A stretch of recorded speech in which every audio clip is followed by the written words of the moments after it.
Hello student, इसके पहले video में हम लोगों ने राज्यसभा का संगठन का अध्ययन कर रहे थे।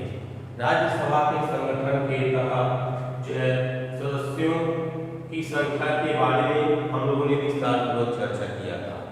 आज आइए हम अध्ययन करेंगे राज्यसभा का संगठन के अंतर्गत सदस्यों की योग्यताएं। राज्यसभा के सदस्यों की क्या योग्यताएं होती है? हम आपको पहले ही बता दिए थे कि राज्यसभा लोकसभा का द्वितीय सदन है। इसे उच्च सदन के नाम से भी जानते हैं। लोकसभा की भांति राज्यसभा के सदस्यों की भी योग्यताएं होती हैं।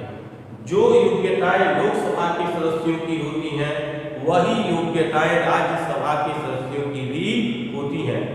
अंतर केवल इतना है कि लोकसभा के सदस्यों की आयु कम से कम 25 वर्ष होनी चाहिए, लेकिन राज्यसभा के सदस्यों की आयु कम से कम 30 वर्ष होनी चाहिए।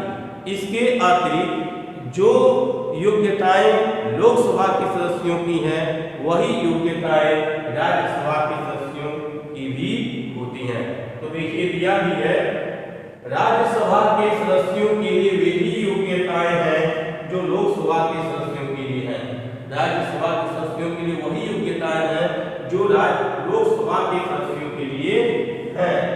अंतर केवल यह है कि लोकसभा की सदस्यों के लिए 25 वर्ष की आयु, किंतु राज्यसभा की सदस्यता के लिए 30 वर्ष की आयु या इससे अधिक आयु होनी चाहिए।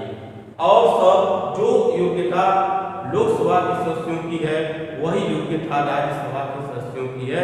केवल आयु का अंतर है। लोकसभा के सदस्यों की आयु कम से कम 25 वर्ष होनी चाहिए और राज्यसभा के सदस्यों की आयु कम से कम 30 वर्ष होनी चाहिए। अब आगे दिया है सदस्यों का कार्यकाल। क्या दिया है? सदस्यों का जो है कार्यकाल। ठीक है, जिस प्रकार से लोकसभा के सदस्यों का कार्यकाल 5 वर्ष होता है, ठीक उसी स्वरूप में राज्यसभा के सदस्यों का कार्यकाल जो है 6 वर्ष होता है। कितना वर्ष होता है?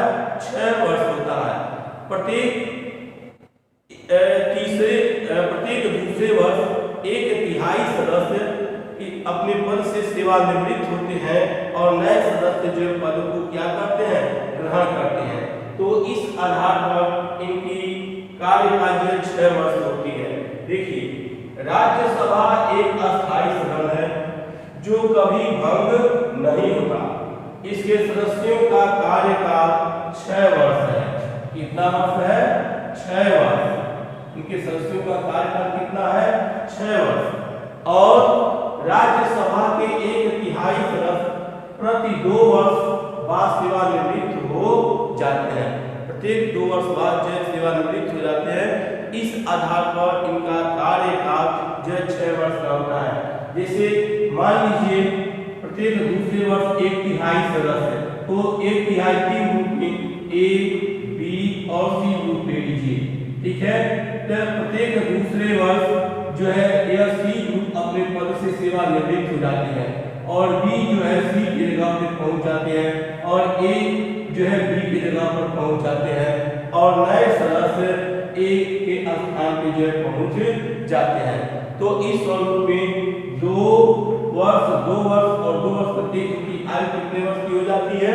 6 वर्ष की हो जाती है। तो याद रखिएगा, राज्यसभा के सदस्यों का कार्यकाल कितने वर्ष का होता है? 6 वर्ष का होता है, जबकि लोकसभा के सदस्यों का कार्यकाल 5 वर्ष होता है।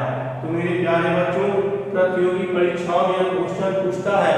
ठीक है, क्वेश्चन पेपर में भी पूछता है कि राज्यसभा के सदस्यों का कार्यकाल कितने वर्ष होता है। बहुत सारे विद्यार्थी जो है कंफ्यूज हो जाते हैं, 5 वर्ष लिखते हैं, लेकिन ऐसा गलती आप मत कीजिएगा। राज्यसभा के सदस्यों का कार्यकाल जो 6 वर्ष का होता है, जबकि लोकसभा का कार्यकाल 5 वर्ष का होता है। अब दिया है राज्यसभा के पदाधिकारी। क्या दिया है? राज्यसभा के पदाधिकारी। अभी इसके पहले हम आपको लोकसभा के पदाधिकारी के बारे में बताया था कि जिस प्रकार से लोकसभा में दो पदाधिकारी होते हैं, एक अध्यक्ष और दूसरा उपाध्यक्ष, स्पीकर और डिप्टी स्पीकर, ठीक उसी स्वरूप में राज्यसभा के अंतर्गत भी दो पदाधिकारी होते हैं। कौन कौन से? सभापति और उपसभापति। सभापति और उपसभापति दो जो है पदाधिकारी राज्यसभा में होते हैं। भारत का उपराष्ट्रपति कौन? भारत का उपराष्ट्रपति राज्यसभा का जो है प्रदेश सभापति होता है। भारत का उपराष्ट्रपति राज्यसभा का क्या होता है? प्रदेश सभापति होता है और उसका कार्यकाल 5 वर्ष होता है। कितना वर्ष होता है? 5 वर्ष होता है। उपराष्ट्रपति का वेतन 4 लाख रुपए। कितने रुपए? 4 लाख रुपए जो निश्चित किया गया है, जो 2018 से लागू है। राज्यसभा अपने सदस्यों में से किसी एक को, ठीक है, 6 वर्ष के लिए उपसभापति निर्वाचित करती है। राज्यसभा अपने सदस्यों में से किसी एक को कितने वर्ष के लिए? 6 वर्ष के लिए, 6 वर्ष के लिए उपसभापति निर्वाचित करती है। सभापति की अनुपस्थिति में, इसके अनुपस्थिति में, सभापति की अनुपस्थिति में उपसभापति सभापति के कर्तव्यों का पालन करता है तथा उपसभापति का स्थान रिक्त हो तब राज्यसभा का ऐसा सदस्य जिसे राष्ट्रपति इस कार्य के लिए नियुक्त करे, इस पद के कर्तव्यों का जो है क्या करता है? पालन करता है। तो मेरे प्यारे बच्चों, इस स्वरूप में राज्यसभा के जो 2 पदाधिकारी होते हैं। तो आज हमने आपको बताया राज्यसभा के सदस्यों की योग्यताएं, सदस्यों का कार्यकाल और राज्यसभा के पदाधिकारी। इसका नोट्स अच्छी तरह से तैयार करके याद कर लीजिएगा। अब हम अध्ययन करेंगे राज्यसभा के कार्य व शक्तियां। जिस प्रकार से आपको बताया जा चुका कि संसद के 2 सदन होते हैं, लोकसभा और राज्यसभा। दोनों के संयुक्त अधिवेशन के आधार पर या दोनों के बहुमत के आधार पर ही जो कानून प्रक्रिया में जो है निष्कर्ष लिए जाते हैं। तो जिस स्वरूप में लोकसभा अपना कार्य करती है, ठीक उसी आधार पर राज्यसभा भी अपना कार्य करती है। लेकिन हमारे भारतीय संविधान में लोकसभा की अपेक्षा राज्यसभा को कुछ कम शक्तियां जो है प्रदान की गई हैं। लेकिन राज्यसभा भी लोकसभा के समान ही पूर्व से कानून प्रक्रिया में जो सहयोग प्रदान करता है। तो आइए देखते हैं पहला विधायी शक्तियां। क्या दिया है? विधायी शक्तियां। विधायी शक्तियां कानून बनाने की प्रक्रिया में वित्तीय शक्ति को छोड़ करके जो अधिकार लोकसभा को प्रदान किया गया है, वही अधिकार जो राज्यसभा को भी प्रदान किया गया है। अवित्तीय कानूनों के प्रक्रिया के में जो है लोकसभा के बहुमत के साथ साथ राज्यसभा का भी बहुमत होना क्या है? आवश्यक है। अकेले लोकसभा अवित्तीय कानूनों को जो पूर्ण रूप से पारित नहीं कर सकता या उसे क्रियान्वित नहीं कर सकता। राज्यसभा का भी अनुमोदन लेना या सहमत लेना क्या होता है? आवश्यक होता है। इस स्वरूप में राज्यसभा कानून की प्रक्रिया में जो पूर्ण रूप से सहयोग देने का कार्य करता है और कानून की प्रक्रिया में 2/3 बहुमत के आधार पर ही इसे कानून का अंतिम रूप की प्रक्रिया जो दी जाती है। इस स्वरूप लोकसभा और राज्यसभा के पारित होने के बाद ही वह कानून की प्रक्रिया राष्ट्रपति के पास अनुमोदन अथवा हस्ताक्षर के लिए जाती है। राज्यसभा के बहुमत के अभाव में राष्ट्रपति के पास हस्ताक्षर के लिए जो है नहीं भेजी जा सकती। दूसरा दिया संविधान संशोधन की शक्ति। क्या दिया है? संविधान संशोधन की शक्ति। संविधान संशोधन की शक्ति संसद के दोनों सदनों को समान रूप से जो है प्रदान की गई है। संविधान में संशोधन की शक्ति के लिए लोकसभा के सदस्यों के 2/3 बहुमत की आवश्यकता होती है। उसी के साथ साथ राज्यसभा के सदस्यों के भी 2/3 बहुमत की आवश्यकता होती है। अगर दोनों में से कोई एक कमी है तो संविधान में कोई भी संशोधन अथवा परिवर्तन नहीं किया जा सकता। तो निष्कर्षतः हम कह सकते हैं संविधान में संशोधन के लिए राज्यसभा के बहुमत की क्या होती है, आवश्यकता होती है। तीसरा दिया है वित्तीय शक्तियां। क्या दिया है, वित्तीय शक्तियां। संसद के दोनों सदन लोकसभा और राज्यसभा के तहत वित्तीय शक्तियां केवल लोकसभा को ही प्रदान की गई हैं, राज्यसभा को जो प्रदान नहीं की गई है। लेकिन लोकसभा में जब वित्त विधेयक पारित हो जाता है, ठीक है, तो उस वित्त विधेयक के दस्तावेज को लोकसभा के द्वारा पारित होने के बाद उसे राज्यसभा के पास भेजा जाता है। राज्यसभा उस वित्त विधेयक पर गहराई से विचार करता है और संशोधन परिवर्तन करना चाहे तो संशोधन परिवर्तन प्रपत्र के साथ वह लोकसभा को वापस कर सकता है। लोकसभा राज्यसभा के द्वारा दिए गए संशोधन प्रपत्र पर विचार करती है, संशोधन करने योग्य होता है तो संशोधन करती है, अथवा संशोधन करने योग्य नहीं होता तो संशोधन नहीं करती है। पुनः उस दस्तावेज को लोकसभा के पास भेजती है, राज्यसभा के पास भेजती है। राज्यसभा उस वित्त विधेयक दस्तावेज को अपने पास केवल 14 दिन तक रोक सकती है। 14 दिन के अंतराल के अंतर्गत वह लोकसभा को वापस करे तो भी भला और न वापस करे तो भी भला। जिस रूप में लोकसभा राज्यसभा को वित्तीय दस्तावेज प्रदान किया था उसी रूप में वह पारित मान लिया जाता है। मेरे प्यारे बच्चों, यह प्रतियोगी परीक्षाओं में पूछा जाता है कि वित्त विधेयक को राज्यसभा अपने पास कितने दिनों तक रोक सकता है। तो याद रखिएगा कि राज्यसभा वित्त विधेयक को अपने पास 14 दिन तक ही केवल रोक सकता है। अब आइए चलते हैं कार्यपालिका संबंधी शक्ति। क्या दिया है, कार्यपालिका संबंधी शक्ति। कार्यपालिका संबंधी शक्ति जो अधिकांश रूप में लोकसभा को ही प्रदान की गई है, क्योंकि केंद्रीय मंत्रिपरिषद जो कार्यपालिका के प्रति जो क्या होती है, लोकसभा के प्रति क्या होती है, उत्तरदायी होती है, और लोकसभा के प्रति जो जनता के प्रति जो उत्तरदायी होते हैं। लेकिन राज्यसभा भी कार्यपालिका संबंधी शक्तियों में अपना सहयोग जो प्रदान करता है। कोई भी विधि से संबंधित कार्य जब तक राज्यसभा का बहुमत नहीं मिल जाता, कार्यपालिका उसे क्रियान्वित नहीं कर सकती, उसे लागू नहीं कर सकती। कार्यपालिका के कार्यों में राज्यसभा का महत्वपूर्ण भूमिका होती है और अंतिम रूप 2/3 बहुमत के आधार पर दोनों सदनों के पारित होने के पश्चात ही वह कानून का रूप लेता है और कार्यपालिका उसे देश में क्रियान्वित करती है।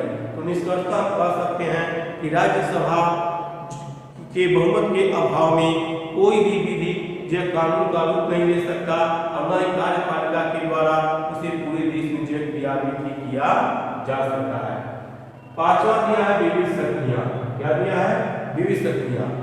उपयुक्त शक्तियों के अतिरिक्त राज्यसभा को कुछ अन्य शक्तियां भी जो है प्राप्त है। उपयुक्त शक्तियों के अतिरिक्त राज्यसभा को कुछ अन्य शक्तियां भी जो प्रदान की गई है। पहला देखिए, राज्यसभा के निर्वाचित सदस्य राष्ट्रपति के चुनाव में जो भाग लेते हैं। राज्यसभा के जितने भी निर्वाचित सदस्य होते हैं, जब राष्ट्रपति का चुनाव होता है तो लोकसभा के सदस्यों के साथ साथ राज्यसभा के सदस्य भी राष्ट्रपति के चुनाव में क्या करते हैं, भाग लेते हैं। दूसरा क्या है, राज्यसभा के सदस्य लोकसभा के सदस्यों के साथ मिलकर उपराष्ट्रपति का चुनाव करते हैं। राज्यसभा के सदस्य लोकसभा के सदस्यों के साथ मिलकर के उपराष्ट्रपति का क्या करते हैं, चुनाव करते हैं। तीसरा, राज्यसभा लोकसभा के साथ राष्ट्रपति, सर्वोच्च न्यायालय के न्यायाधीश तथा कुछ पदाधिकारियों पर जय महाभियोग लगा सकती है और महाभियोग की प्रक्रिया में दोनों सदनों की 2/3 बहुमत क्या है, आवश्यक है।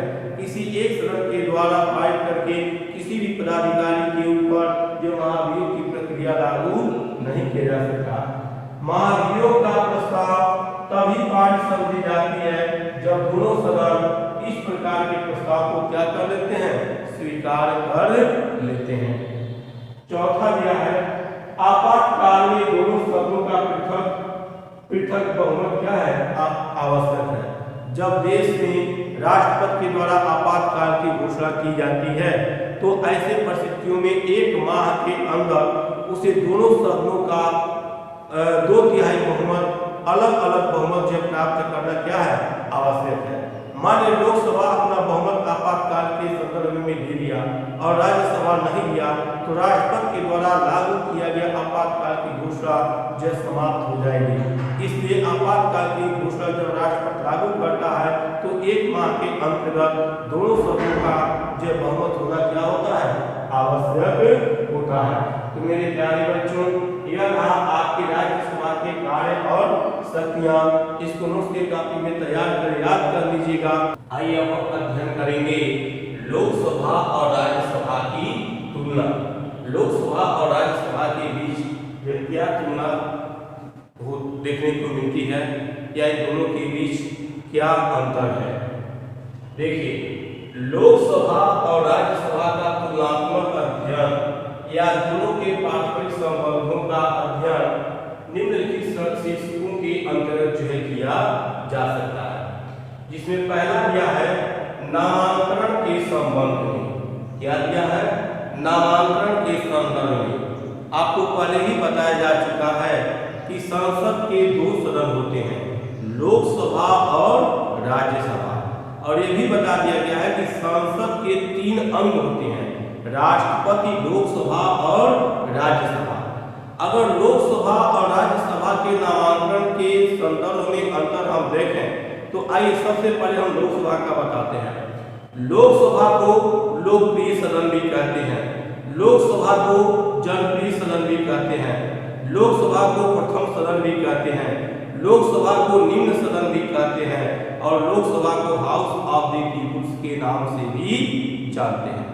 ठीक इसी स्वरूप संसद का जो दूसरा सदन है जिसे हम राज्यसभा के नाम से जानते हैं, राज्यसभा को हम द्वितीय सदन कहते हैं, राज्यसभा को ही हम उच्च सदन के नाम से जानते हैं।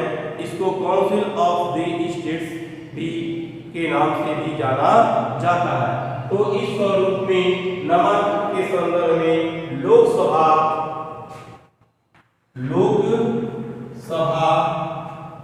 और राज्यसभा को भिन्न भिन्न नामों से जो है पुकारा जाता है। दूसरा दिया प्रतिनिधित्व के संदर्भ में। किसके संदर्भ में, प्रतिनिधित्व के संदर्भ में। लोकसभा का चुनाव वरिष्ठ मताधिकार आयु के आधार पर जनता के द्वारा जो है की जाती है और गुप्त मतदान के द्वारा की जाती है। इसी स्वरूप में राज्यसभा का चुनाव जो अप्रत्यक्ष रीति से, ठीक है, गुप्त मतदान प्रणाली के स्थान पर खुले मतदान प्रणाली के तौर पर जो है राज्यसभा के सदस्यों का जो है चुनाव किया जाता है। इनकी मतों की गणना एकल संक्रमण मत पद्धति के द्वारा जो है की जाती है। तो इस स्वरूप में प्रतिनिधित्व के संदर्भ में अगर हम विचार करें तो लोकसभा के सदस्यों का चुनाव, ठीक है, वरिष्ठ मताधिकार आयु के आधार पर जनता के द्वारा की जाती है और राज्यसभा के सदस्यों का चुनाव जो है राज्य विधानसभाओं के सदस्यों के द्वारा खुले मतदान के आधार पर राज्यसभा के सदस्यों का जो चुनाव की जाती है। अब आइए हम देखते हैं सदस्य संख्या के संबंध में। सदस्य संख्या के संबंध में लोकसभा और राज्यसभा के बीच क्या अंतर देखने को मिलता है। आपको पहले ही बताया जा चुका है कि लोकसभा के सदस्यों का सदस्य संख्या भारतीय संविधान के अनुसार प्रारंभ में 500 रखी गई थी, लेकिन गोवा दमन दीव संशोधन अधिनियम के तहत जो है 552 सदस्य संख्या जो है संसद के सदस्यों की संख्या या लोकसभा के सदस्यों की संख्या जो कर दी गई है। वर्तमान समय में लोकसभा के सदस्यों की संख्या 545 है, जिसमें से 543 सदस्यों का चुनाव प्रांतीय इकाइयों के राज्यों के द्वारा जनता के वरिष्ठ मताधिकार आयु के आधार पर की जाती है और 2 आंग्ल इंडियन को राष्ट्रपति के द्वारा जो है मनोनीत किया जाता है। ठीक उसी स्वरूप में जो है अगर हम राज्यसभा के सदस्यों के ऊपर भारतीय संविधान के अनुसार राज्यसभा के सदस्यों की संख्या 250 निर्धारित की गई है, लेकिन वर्तमान समय में 245 सदस्यों का ही चुनाव कराई जाती है, जिनमें से 233 सदस्य प्रांतीय इकाइयों से तथा 12 सदस्य, ठीक है, कितने सदस्य? 12 सदस्य राष्ट्रपति के द्वारा जो मनोनीत किए जाते हैं। ये 12 सदस्य जब विज्ञान के क्षेत्र में, कला के क्षेत्र में, साहित्य के क्षेत्र में या विशेष अनुभव के क्षेत्र में विशेष व्यक्ति होते हैं और जिनके ऊपर राष्ट्रपति का पूरा क्या होता है?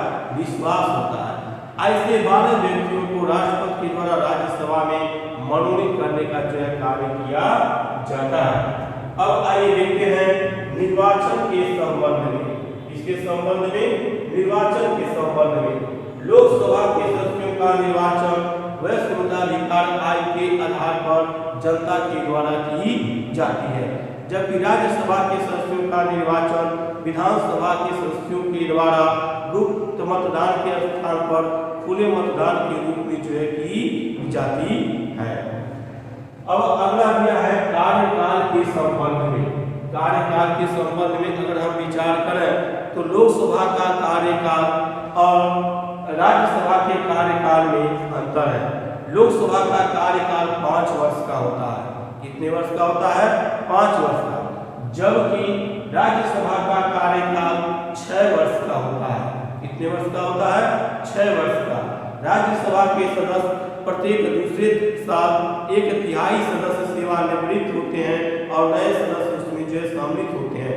इस आधार पर उनका कार्यकाल जो 6 वर्ष का होता है, जबकि लोकसभा का कार्यकाल 5 वर्ष का होता है। साधारण विधेयकों के संबंध में, इसके संबंध में साधारण विधेयकों के संबंध में, साधारण विधेयकों के संबंध में अगर हम विचार करें तो इस स्वरूप में वित्त विधेयक को छोड़कर के जितना अधिकार लोकसभा का होता है उतना ही अधिकार राज्यसभा का भी होता है। किसी भी कानून का अंतिम रूप देने के लिए दोनों सदनों का 2/3 बहुमत अलग अलग स्वरूप में होना क्या होता है? आवश्यक होता है। अगर लोकसभा के द्वारा अवित्तीय विधेयक को पारित कर दिया गया और राज्यसभा के द्वारा बहुमत प्रदान नहीं किया गया तो वह कानून का रूप जो है नहीं ले सकता है। तो इस स्वरूप में जो पूर्ण रूप से साधारण विधेयकों के संबंध में जितना अधिकार लोकसभा का होता है उतना ही अधिकार राज्यसभा का भी होता है। संवैधानिक संशोधन के संदर्भ में अगर संविधान में कोई भी संशोधन और परिवर्तन करना है तो कोई भी एक सदन अकेले संशोधन और परिवर्तन नहीं कर सकता। यह संशोधन करने की प्रक्रिया संसद के किसी भी सदन में जो है प्रस्तावित किया जा सकता है और इस स्वरूप में दोनों सदनों के द्वारा अलग अलग पृथक जो बहुमत के आधार पर से स्वीकृति प्रदान की जाती है। अर्थात दोनों सदनों के द्वारा 2/3 बहुमत के आधार पर ही संशोधन किया जा सकता है, संविधान में परिवर्तन किया जा सकता है। वित्तीय विधेयकों के संबंध में, वित्तीय विधेयकों के संबंध में आपको पहले भी बताया जा चुका है कि वित्त विधेयक केवल लोकसभा में ही प्रस्तावित किए जाते हैं, राज्यसभा में प्रस्तावित नहीं किए जाते हैं। ठीक है। और इस स्वरूप में जब लोकसभा के द्वारा वित्त विधेयक प्रस्तावित कर वित्त विधेयक का चार्टर तैयार कर दिया जाता है तो उस वित्त विधेयक को लोकसभा अपना छोटा भाई समझ करके राज्यसभा के पास अनुमोदन के लिए भेजता है। राज्यसभा उसको गहराई से अध्ययन करता है। अगर उसमें कुछ संशोधन परिवर्तन दिखाई देता है तो संशोधन परिवर्तन प्रपत्र के साथ वह पुनः लोकसभा को वापस कर सकता है। लोकसभा राज्यसभा की बातों को मानने के लिए बाध्य नहीं है, माने तो भी अच्छा और न माने तो भी अच्छा। ठीक है। अगर वो संशोधन करना चाहती है संशोधन कर सकती है, नहीं संशोधन करना चाहती है तो संशोधन नहीं करती है। लेकिन जब दोबारा लोकसभा उस वित्त विधेयक को राज्यसभा में भेज देती है तो राज्यसभा उसे केवल अपने पास 14 दिन तक ही रोक सकती है। 14 दिन के अंतराल में वह भेजे तो भी भला और न भेजे तो भी भला, जिस रूप में उस वित्त विधेयक को लोकसभा राज्यसभा को भेजा था उसी रूप में उसे पारित मान लेता है। कार्यपालिका के अब नेक्स्ट दिया है कार्यपालिका के नियंत्रण के संदर्भ में। ठीक है, लोकसभा और राज्यसभा दोनों कार्यपालिका के ऊपर नियंत्रण रखते हैं। कार्यपालिका किसी भी कानून को क्रियान्वित करने से पहले लोकसभा का बहुमत लेना उसको क्या होता है, आवश्यक होता है, और साथ ही में राज्यसभा का भी बहुमत होना क्या है, आवश्यक होता है। जब तक वह बहुमत प्राप्त नहीं होता, कार्यपालिका मनमानी तरीके से किसी भी कानून को देश में क्रियान्वित नहीं कर सकता और न ही मनमानी तरीके से वो किसी संविधान में संशोधन और परिवर्तन ही कर सकता है। तो निष्कर्षतः हम कह सकते हैं लोकसभा और राज्यसभा दोनों कार्यपालिका के ऊपर नियंत्रण रखने का जो है कार्य करते हैं। तो मेरे प्यारे बच्चों, अभी हमने आपको बताया लोकसभा और राज्यसभा की तुलना। इसको नोट्स की कॉपी में ये सारे पॉइंट्स लिख करके विस्तार पूर्वक व्याख्या कर लीजिएगा और याद भी कर लीजिएगा। शेष हम आपको अगले वीडियो में बताएंगे।